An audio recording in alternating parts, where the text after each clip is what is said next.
香港朋友都知道，我哋喺好密切跟進我哋國家制定15規劃嘅同時呢，亦都知道呢，特區政府將會為特區制定一個香港嘅5年規劃。可能有啲朋友咧就問，咁我哋點解香港都做5年規劃？咁係咪變咗同內地嘅省市一樣？係咪香港係冇咗一國兩制呢？咁唔係，因為現在呢，全國人大正在審議緊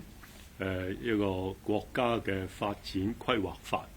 呢個國家發展規劃法呢，就係為咗規範國家發展規劃嘅制定，包括呢現在嘅15規劃嘅制定。而呢個規劃法裏邊第37條開宗明義呢，就講國家堅持一國兩制方針，支持香港特別行政區、澳門特別行政區主動對接國家發展規劃，融入和服務國家發展大局。因為內地發展得非常快，而且幅員廣大，所以好多香港嘅企業啊，我哋嘅個人啊，喺內地揾機會嘅時候呢，佢唔一定知道內地最新嘅發展情況。咁所以呢，就呢個問題嚟講，我哋需要集結我哋嘅力量，包括係傳媒喺方面呢個公用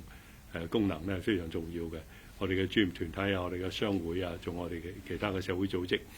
點樣可以協助，尤其係香港嘅中小企多啲了解，由於我哋國家5年規劃嘅實施，為香港人帶嚟一啲咩事發展嘅機會。